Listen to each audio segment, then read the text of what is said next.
Hello everyone, and welcome to my Days of Our Lives official. I hope everyone is having a wonderful day.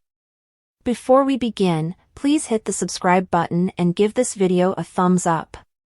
Chad stared at a picture of himself and Abigail in his Demera bedroom. Upon entering the room, Kristen informed Chad of the news. The whereabouts of this woman who claims to be Abigail piqued her curiosity. Chad lost it when he realized that the woman was really Abigail, not just a pretense of being one. When Kristen inquired about Abigail's whereabouts once more, Chad said that she had required some alone time. Talk between Chad and Kristen shifted to Abigail's recollections of the stabbing. Kristen wondered if the story was indeed a dream. She informed Chad that the specifics of the stabbing were known to the public and could only be confirmed by Clyde. When Kristen appeared skeptical, Chad became irate and insisted that she state what she had been hinting at.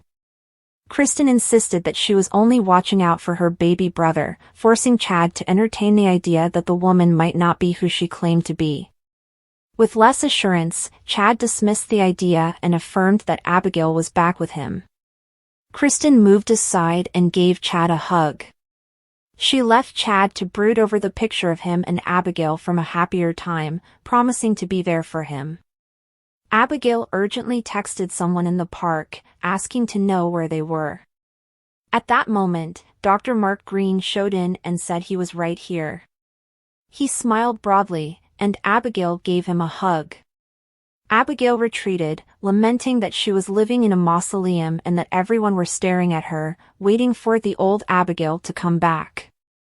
She had intended to throw him a bone as Chad had particularly captured her attention with his puppy dog eyes. When Mark questioned Abigail about what she had told Chad, she revealed that she had pretended to remember the stabbing night. Mark reassured Abigail that they had completed the heavy lifting and acknowledged why she had needed to take that action. Abigail acknowledged that the DNA test results had worked like a charm and thanked him for changing them. Mark boasted that it had been simple to alter the outcomes, and he assured Abigail that no one would know unless another test was conducted. He felt that Abigail and he were a solid team, and he was eager to discuss the next phase of their strategy. Chad surprised Abigail by approaching before she could reply. Mark greeted her politely and withdrew as soon as she managed to explain that she had been asking for directions. Chad was interested in learning more about Abigail's recollection and inquired as to whether she could recall the hue of the robe she was donning the evening of Clyde's attack. Abigail was offended and questioned Chad's motivation for questioning her. Chad emphasized that he didn't disbelieve her but that his sister had gotten into his thoughts when Abigail questioned whether he did. He reiterated his faith in his spouse. Brady let Jada inside John and Marlena's house and inquired as to why she had wanted to view his car. With a detached response, she said she had to find out if Brady was Sarah's hit-and-run driver. Brady objected, questioning why Jada would think less of him. There were a lot of gray cars, Jada admitted, but she had also found a partial license plate number. She demanded once more that Brady show her his vehicle. Brady said he couldn't show Jada the car as it was stolen after seeing a flashback of him discovering it missing. Brady gave a statement on the automobile, and Jada questioned him about when it had been taken. The automobile had vanished the morning of Sarah's accident, Brady falsely claimed.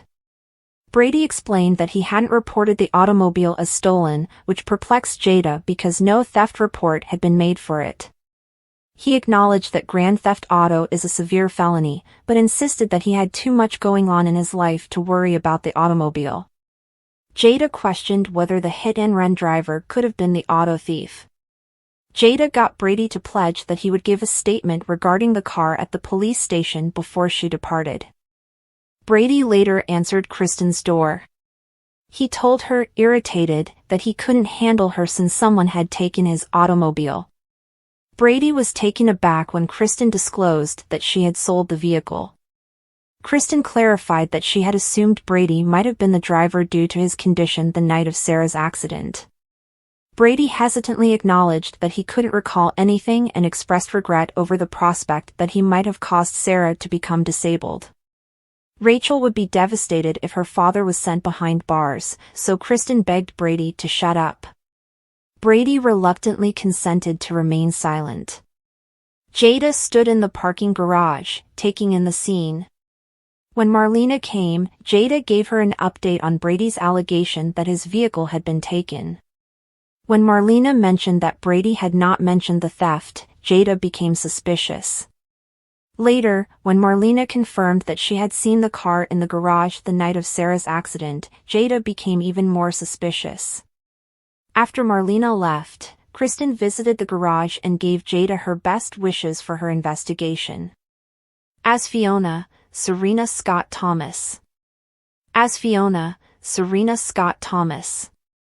Victoria was placed in the cot in Fiona's room so that she could play. A bottle of vodka on the table caught Fiona's attention. She quickly got the bottle and pushed it under the bed when she heard Xander's voice screaming out and there was a knock on the door. When Xander came in, he gushed about Victoria and said he would feel better after the hit-and-run driver was caught by the police. When Xander disclosed that the police had discovered a partial license plate number for the vehicle, Fiona attempted to conceal her uneasiness. When Fiona asked Xander about Sarah's diagnosis, he said that it was possible that Sarah may never walk again. Fiona questioned whether Xander's feelings for Sarah were altered by the illness. Nothing could ever make Xander stop thinking of himself as the luckiest man in the world for having Sarah in his life, he asserted. He revealed how, as Sarah adjusted to her new situation, he felt inadequate and wasn't sure he was the guy she wanted him to be. Fiona consoled Xander and promised to help him in any way she could. Fiona said that she owes Xander money as a result of her desertion. Xander gave Fiona a hug after telling his mother he had forgiven her. Later, a distraught Fiona promised to support her son and threw away the vodka. Xander met Jada in Horton Town Square subsequent to departing from Fiona's residence. Jada disclosed that she had a hit-and-run suspect. An enraged Holly demanded to know what she had walked in on between Tate and Sophia at the Horton cabin. Tate attempted self-defense, saying that Sophia had arrived out of the blue. All he wanted, he maintained, was to be with Holly. Holly interrupted Tate as he was rambling on with an explanation, telling him that she trusted and believed him. Tate kissed Holly to show that he was relieved and that he still loved her. Tate shifted the conversation, inquiring about Holly's meeting with Sarah. Holly thought Sarah was doing the best she could under the circumstances. Tate and Holly both wanted the driver who had struck Sarah to be apprehended. As the teenagers settled down to eat a donut, Holly talked about how she had seen Mark at the hospital and how the doctor had noted that Aaron had been recognized as Tate Black in pictures taken at lacrosse camp. Tate freaked out that Mark might know the truth, but Holly reassured him that Mark probably thought the pictures were in error.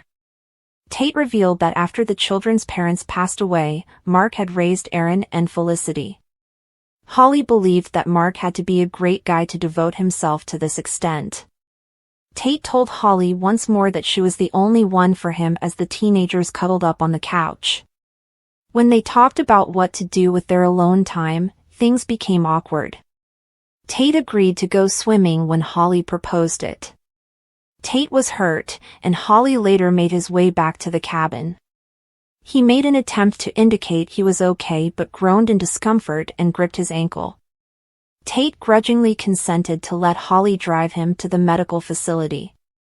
The teenagers tried to blend in when they got to the hospital. As Mark entered the examination room, Tate and a remorseful Holly gave him an explanation of their predicament and pleaded with him to protect their secret. Tate was given the impression by Mark that he was skilled at maintaining secrets and that he was unable to reveal anything because of patient and doctor confidentiality. After expressing their gratitude to Mark, Tate and Holly mentioned that Tate had a sprained ankle.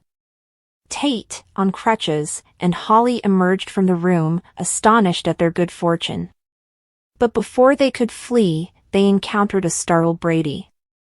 Thanks for watching. If you like this video, so please don't forget to subscribe my channel and don't miss any update.